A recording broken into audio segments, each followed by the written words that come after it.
হরে কৃষ্ণ কৃষ্ণ কৃষ্ণ হরে হরে, হরে রাম রাম রাম হরে হরে। এই মহামন্ত্র উচ্চারণের মধ্য দিয়ে আজকের পর্ব শুরু করতে চলেছি। প্রেম ও প্রার্থনা চ্যানেলে তোমাদের সকলকে স্বাগত জানাই। আজ গল্পের বিষয় জগন্নাথ দেবের লীলা বর্ণন। এর মধ্যে দুটি গল্প আমি তোমাদের সম্মুখে তুলে ধরব। একটিতে রয়েছে ভগবত গীতা পাঠের মাহাত্ম্য বর্ণন, আর অন্যটি রয়েছে জয়দেবের লেখা গীত গোবিন্দের মাহাত্ম্য বর্ণন। বহু পূর্বে পুরীতে অর্জুন মিশ্র নামে একজন পাণ্ডা ছিলেন। প্রতিদিন তিনি ভগবত গীতা পাঠ করতেন। যেহেতু তিনি দীর্ঘ সময় গীতা পাঠে ব্যয় করতেন, তাই স্থানীয় মানুষ তাকে গীতা পাণ্ডা নামে অভিহিত করেন। তিনি ছিলেন প্রভু জগন্নাথ দেবের একনিষ্ঠ ভক্ত, তার প্রতি শরণাগত ও আত্মসমর্পিত। যা কিছু ঘটত সবই ভগবানের কৃপা হিসাবে গ্রহণ করতেন। তিনি ছিলেন অত্যন্ত দরিদ্র ব্রাহ্মণ। ভিক্ষাবৃত্তি করে তিনি জীবিকা নির্বাহ করতেন। একবার পুরীধামে প্রবল বৃষ্টির কারণে গীতা পাণ্ডা ভিক্ষায় বের হতে পারেন না। তিনি সুখে গীতা পাঠ করে দিন যাপন করতে লাগলেন।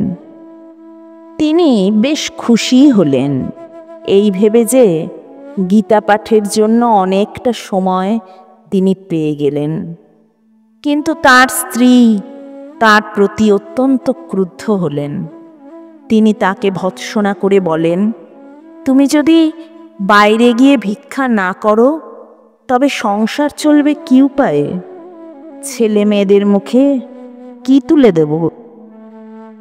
গীতা পাণ্ডা তখন ভগবদ গীতা থেকে একটি শ্লোক তার স্ত্রীর সামনে তুলে ধরেন।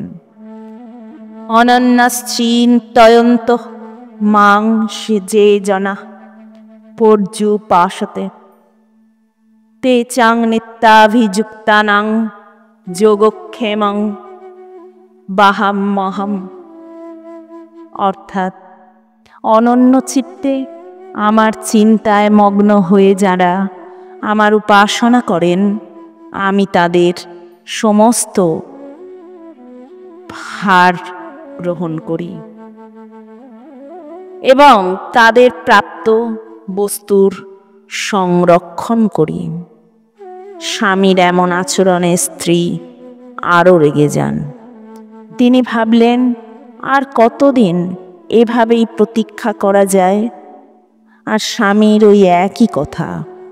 ভগবান বলেছেন, তার উপর নির্ভর করে থাকলে তিনি সমস্ত অভাব পূরণ করবেন, সব কিছুর ব্যবস্থা করে দেবেন। স্ত্রী আর সহ্য করতে না পেরে অর্জুন মিশ্রের হাত থেকে ভগবদ গীতাটি নিয়ে ওই শ্লোকটি যেখানে উদ্ধৃত করা ছিল তার উপর দিয়ে 3টি রেখা কেটে দিলেন। এরপর সবাই যখন নিদ্রামগ্ন হয়ে পড়েছে, তখন তাদের দরজায় করাঘাতের শব্দ হয়। অর্জুন মিশ্রের স্ত্রী দরজা খুলে দেখেন ওই মুষলধারে বৃষ্টির মধ্যে দুজন অত্যন্ত সুন্দর বালক সেখানে দাঁড়িয়ে আছে। আহার্যের প্রস্তুতির জন্য বহুবিধ খাদ্য উপকরণ বহন করে নিয়ে এসেছে। তাদের মধ্যে একজন শ্যামবর্ণ, অন্যজন দুগ্ধ ধবল। শ্যামবর্ণ বালকটি বলে, মা, এগুলি মিশ্রজির কোনো এক বন্ধু পাঠিয়ে দিয়েছেন, এগুলি গ্রহণ করে আহার আদি প্রস্তুত করুন। এমন সুন্দর কণ্ঠস্বর শ্রবণ করে এমন মনোমুগ্ধকর রূপ দেখে মিশ্র গিন্নি অত্যন্ত প্রীত হলেন। তার মন আনন্দে পরিপূর্ণ হয়ে উঠল। মিশ্র গিন্নি তাদেরও আহারাদি গ্রহণ করতে অনুরোধ করলেন, কিন্তু শ্যামবর্ণ বালকটি উত্তর দেয়, মাগো, আপনাদের সঙ্গে ভোজন গ্রহণের প্রবল ইচ্ছা আমাদেরও ছিল, কিন্তু আমার জিহ্বা কেটে দেওয়া হয়েছে, সেজন্য আমি কিছুই আহার করতে পারছি না। এ কথা বলে বালক দুজন বিদায় নেয়। অর্জুন মিশ্র তার স্ত্রীর নিকট হতে পূর্বের ঘটনা সমস্ত শুনে বলেন, তুমি কি বালক দুজনকে ভোজন করিয়েছ? তার স্ত্রী উত্তর দেন, আমি তাদের বলেছিলাম, কিন্তু কৃষ্ণবর্ণ বালকটি বলেন, তার জিহ্বা 3টি স্থানে ক্ষত হয়েছে, সেজন্য সে আহার গ্রহণ করতে পারবে না। অর্জুন মিশ্র যখন কথা শুনলেন, তখন তিনি তৎক্ষণাৎ বুঝতে পারলেন ওই বালক দুজন আসলে কে। প্রভু স্বয়ং এসেছিলেন খাদ্য সামগ্রী নিয়ে, আর তার স্ত্রী যেহেতু 3বার শ্লোকটি কেটে দিয়েছিলেন, তাই ভগবানের শ্রীমুখ হতে নিঃসৃত হওয়া ওই শব্দগুলির খণ্ডিত রূপ তার জিহ্বায় প্রতিবিম্বিত হয়েছে। মিশ্র গৃহিণী বুঝতে পারলেন তিনি তার অনন্যচিত্ত ভক্তদের প্রতিপালন করবেন বলে যে প্রতিশ্রুতি দিয়েছেন সেটির সত্যতা প্রমাণ করতে তিনি তার ভক্তদের জন্য ভোজ্যদ্রব্য বহন করে এনেছেন। মিশ্র গিন্নি এবং তার স্বামী উভয়েই জগন্নাথ দেবের নিকট ক্ষমা প্রার্থনা করলেন। উভয়েই ভগবানের বেদির সামনে গেলেন এবং সবিস্ময়ে দেখেন শ্রী জগন্নাথের অধরে 3টি দাগ। অদ্ভুত, সত্যি অবিশ্বাস্য, তাই না বন্ধুরা? ভক্তের ডাকে কখন, কিভাবে, কি রূপে উনি প্রকটিত হবেন তা সত্যি আশ্চর্যদায়ক। ভগবত গীতা শ্রীকৃষ্ণের মুখ নিঃসৃত বাণী, যা সত্য, সেই সত্যতা প্রমাণ করতে তিনি স্বয়ং উপস্থিত হন। ভক্তের ভুল ভাঙাতে তিনি স্বয়ং হাজির হন। এবার পরের গল্পতে আসছি, গীত গোবিন্দম। জয়দেবের লেখা গীত গোবিন্দমের কতটাই যে মাহাত্ম্য, জগন্নাথ দেবের তা কতটাই যে প্রিয়, তাই একটি গল্পের মধ্য দিয়ে তোমাদের সামনে তুলে ধরব। এক সময় উড়িষ্যার অধিবাসীগণের মধ্যে কবি জয়দেব রচিত গীত গোবিন্দমের গীতিগুলি খুবই প্রসিদ্ধ ছিল। পুরীর কাছে একটি ছোট্ট গ্রামে পদ্মা নামে একজন বালিকা থাকত। সে ছিল একজন বাগান পরিচর্যাকারী মালির কন্যা এবং গীত গোবিন্দম গান গাইতে পারদর্শী। পদ্মা একদিন বাগানের একাংশে বেগুন গাছ থেকে বেগুন তুলছিল, তার সাথে মধুর সুরে গীত গোবিন্দম গাইছিল। মন্দিরের জগন্নাথ দেব সেই গীতি শ্রবণ করা মাত্রই নিজেকে মন্দিরের মধ্যে আবদ্ধ রাখতে আর পারেননি। পদ্মার যেদিকে যেদিকে যাচ্ছিল সেই গান গাইতে গাইতে তিনিও তাকে অনুসরণ করে চলেছিলেন এবং মুগ্ধ চিত্তে তার সেই গীত গোবিন্দ গান শ্রবণ করছিলেন। তিনি এতটাই তন্ময় হয়েছিলেন যে বেগুন গাছের কাঁটা লেগে তার বস্ত্র ছিঁড়ে যায়, উত্তরীয় মাটিতে যে পড়ে যায় তা তিনি খেয়ালই করেননি। কিছুক্ষণ পর পদ্মার ঝুড়িটি বেগুনে পরিপূর্ণ হয়ে গেলে সে সেখান থেকে চলে যায়। অন্যদিকে প্রভুও মন্দিরে ফিরে যায়। পরদিন প্রভাতে পূজারীরা প্রভুর সেবাকর্ম করতে এসে দেখেন প্রভুর বস্ত্র ছেঁড়া, উত্তরীয়ও নেই। পূজারীরা তো বড়ই চিন্তান্বিত হয়ে পড়েন।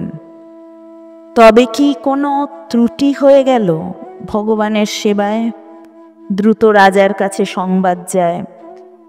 মহারাজ ভাবলেন কোনো ভুল হয়ে গেছে, প্রভুর সেবায় কোনো ত্রুটি হয়েছে। এই ভেবে তার প্রায়শ্চিত্ত স্বরূপ তিনি ব্রত উপবাস শুরু করে দেন। কিন্তু মহারাজের স্বপ্নে জগন্নাথ দেব আসেন এবং বলেন পদ্মার মুখ নিঃসৃত সেই গীত গোবিন্দ গান শ্রবণের কথা। কিভাবে বেগুন গাছের কাঁটায় তার এমতো অবস্থা হয়েছে সমস্তটা কবি জয়দেব, যিনি প্রভুর পরম ভক্ত, আর তার রচিত গীত গোবিন্দম গীতি প্রভুর বড়ই প্রিয়। মহারাজকে তিনি বলেন বিশ্রাম নেবার পূর্বে প্রতিদিন তিনি ওই বালিকাটির কাছ থেকে সেই গীত শ্রবণ করতে চান। এরপর রাজার আদেশ মতো পদ্মার নিকট পুরো ঘটনাটি তুলে ধরতে সে বড়ই আনন্দিত হয়। নিজেকে বড়ই সৌভাগ্যবতী বলে মনে করে যে কিনা প্রভুর সেবায় নিয়োজিত হতে পারবে। প্রত্যহ প্রভু তার কাছে গীত গোবিন্দম শ্রবণ করবেন। পদ্মা সপরিবারে সেই স্থানে বসবাস করতে শুরু করে। প্রভুর সেবার জন্য রাজা একটি বিশেষ আদেশ জারি করলেন এবং সেটি যে স্থায়ী আদেশ সেটি বোঝানোর জন্য তার নির্দেশে আদেশটি পাথরে খোদাই করে লিখিত হলো।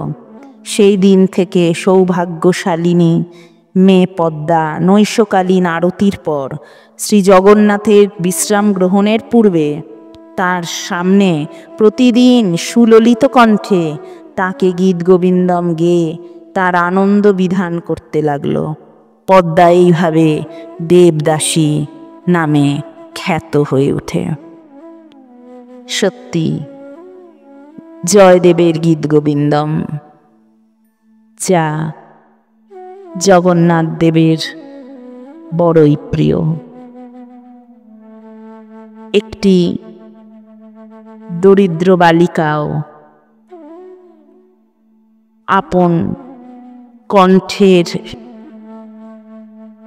সুরে গীত গোবিন্দমের স্পর্শে কিভাবে প্রভুর এমন প্রিয় হয়ে উঠল তা সত্যি অবিশ্বাস্য।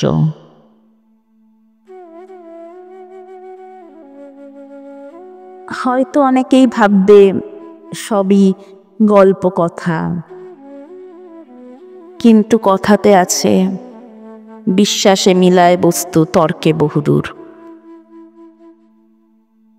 যদি বিশ্বাস করে গল্পগুলো নেওয়া যায় তো কোথাও একটা গিয়ে স্পর্শ করে, অন্তরকে ছুঁয়ে যায়, হৃদয়ের গভীরে প্রবেশ করে। তো এসব সবাই মিলে একসাথে বলি হরে কৃষ্ণ, রাধে রাধে।